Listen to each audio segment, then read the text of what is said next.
Hello again, it is Eric Arnold, and I am here in primary studio, the Sports Barn. Yes, this is me coming from my Sports Barn here on Monday, June 7th, and we've got, well, this is going to be somewhat of a limited show, I guess, because it's a real limited MLB card. I have one pick for you, that's it. But I did no show yesterday, so I guess we need to give you a show here. I guess if I'd seen that there were only 3 games on Monday, maybe we would have forced some picks out there on Sunday. But I couldn't get a read on yesterday's card, so I thought, now it's probably a good time just to take a break. So I did. So what do we have here for you? I forgot to check for new subscribers. So yeah, we'll double check that one, I guess, tomorrow. But, well, where are we here? We're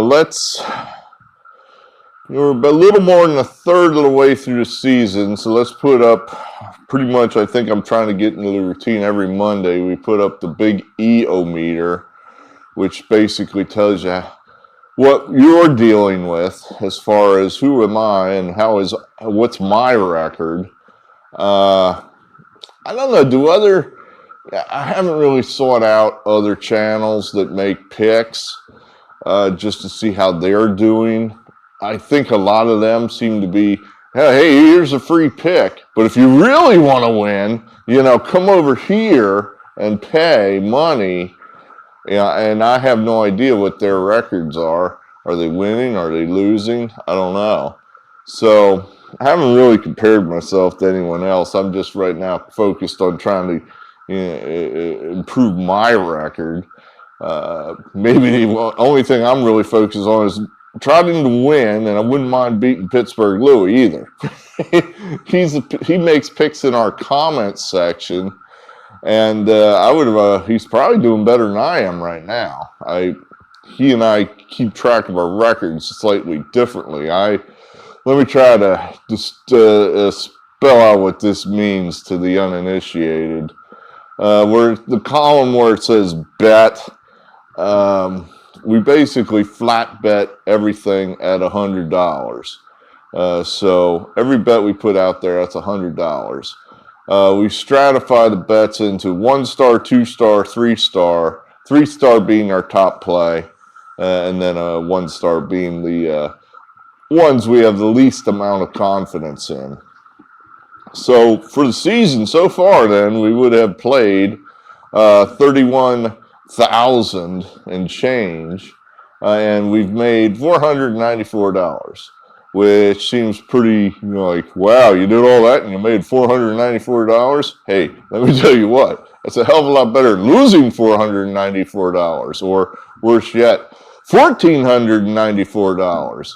So we're not embarrassed by that. I'm pretty happy, especially because we got off to a terrible start.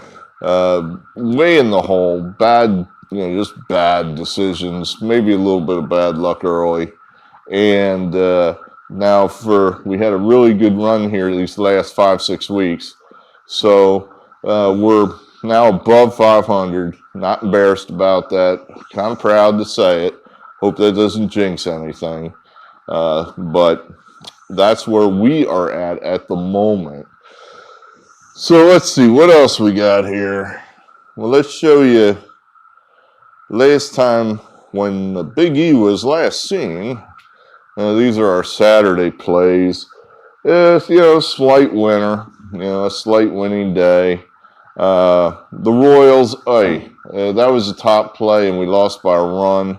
I mean, what can you do? I mean, they're down a run. They're in the 9th inning. They open up with a double to start the inning, and then they can't get the guy in. They had the guy on third, 1 out. The Twins brought the infield in. Michael A. Taylor hits a screaming line drive, and it's right at the damn shortstop, who's in. What are the chances of that? They're playing the infield in. The guy hits a screaming liner right at the damn shortstop. Whap, boom, throws a third, double play, game over, we lose. So that's just a little bit of, could have gone either way, went against us. But otherwise,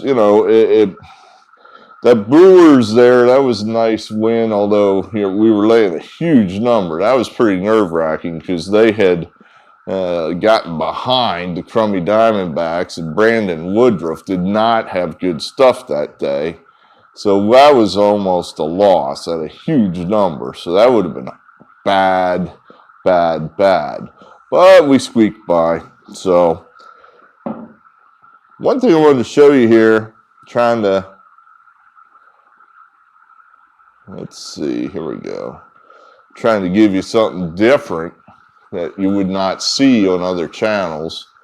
And before I mention that, it's in my head. General Peter C., he mentioned that, where's my Belmont show? There's no Belmont show. To be honest, I forgot all about it. Yeah, I think he said, were you just not motivated to do it, or did you forget? Yeah, both. I mean, somebody sent me a text message like it's 6 o'clock Saturday saying, who are you betting on? And I'm in the midst of watching, the Brewers in a death match with the Diamondbacks, and I'm thinking, well, I'm betting on the Brewers. And I thought, that's probably not what he means. I'm like, betting on? Who am I betting on? Oh, yeah, horse race. So I don't know. I don't know who I'm betting on. I haven't paid attention. So didn't really, it was not on my radar. I think once a Triple Crown's out of the way, then it just kind of fades for me. It's like, well, no Triple Crown winner, and if there's no horse that's in the mix that's interesting to me, then what can I say? This is a baseball channel at the moment, so that's all I can tell you. Sorry, Peter C. All right, where were we? All right, back to baseball. Now, I compiled who through slightly more than 1/3 of the season. These are who have been the best bets and who have been the worst bets. Now, any financial commercial or channel will tell you past performance is not necessarily indicative of future performance or some bullshit like that. So doesn't necessarily mean what's in the rearview mirror is going to be on the road ahead of us. But just looking back, this is what's gone forth. The best bets there, you can see San Francisco. They are the team that has done the best so far against expectations. If you would have bet $1 on San Francisco, you've had more return for your bucks than any other team. Tampa was in the World Series last year, and somehow everybody thinks this team stinks, I guess. That just mystifies me, how Tampa, you still get value betting Tampa. We've done okay with Tampa. We're not afraid to play them, and they've done all right with us. The Red Sox, that's another one where this is usually a premium team just because of their premium payroll. But for whatever reason, that's a team that has not been in vogue so far this year. The bettors haven't been flocking to the Red Sox, and you've been getting good value there with the Red Sox. The A's, they're always in these kind of lists because I don't know why. Another team like the Rays, I guess no one likes Moneyball or something like that. And then the Cubs, that's a little surprising to me. That's another one of these premium payroll teams that may not necessarily. I'm sure in the last couple of years, the Cubs have chewed money like you cannot believe because they got a lot of stars but don't necessarily win. Well, this year maybe their expectations are so low that they're right now cashing a few bets. Now the worst bets, the Diamondbacks. They're the worst. The Twins, I know the Twins are, I don't know about the Diamondbacks, but the Twins showed some glimmers of life this weekend, taking 2 out of 3 at Kansas City. And now they got the Yankees coming into Target Field here in the early week.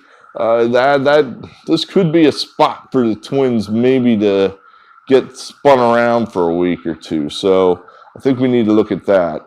The Orioles just stink. That's a bad team. All I know about the Orioles is if you're putting Freddie Galvis and Maikel Franco in your everyday lineup and they're batting in the middle of the lineup, you got real problems. And that's what the Orioles are doing. So that's a bad team. The Yankees, I mean, that's not a bad team, the Yankees. They're, above 500, but everybody expects this team to win 110 games. They're just not that team. So they've been chewing money up. And then the Nationals, I keep thinking, it's like, how could you be this bad when you got Trey Turner and Juan Soto? These guys are playing potentially, especially Turner right now, at MVP type levels. And how are you not winning more games? I don't know. I think maybe people are expecting them to just have this premium starting pitching, which absent Max Scherzer, they don't have. So I don't know. But that's what's happened so far through the first third of the season. All right, what's left? I noticed that I guess Facebook has now declared it is allowable to discuss that the virus was man-made and came from China, where that was verboten speech. You could not say this. Nine gulag, cooler. You go to the cooler if you say this on Facebook up until now. So now Facebook has decided that since I guess a few respected leftists publications have come out and said, yeah, you know what, maybe it is possible it came from China, that now Facebook has allowed this to be acceptable speech. This country is so screwed right now. Oh my God. So screwed. You can't even say anything without getting canceled.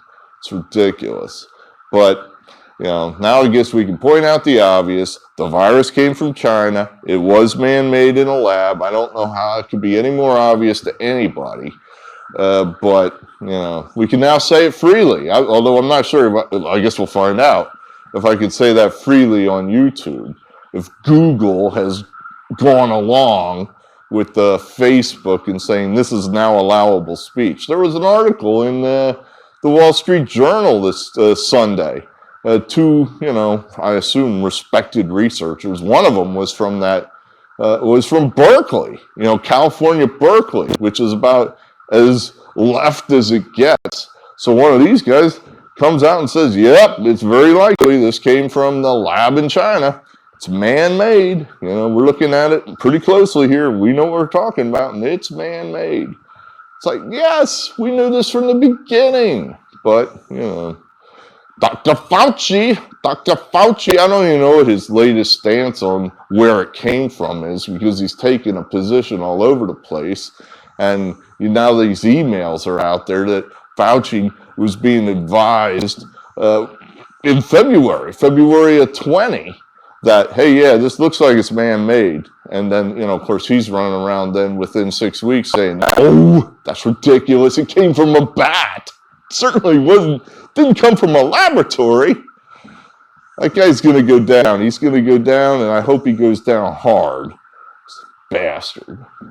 All right, I could rant all day about our esteemed Dr. Fauci, but let's give you our pick, and then we'll sign off here. I don't love this game, but there's 3 games, and I need to give you one of them, so this is it. We're going to try a shot here with the Marlins.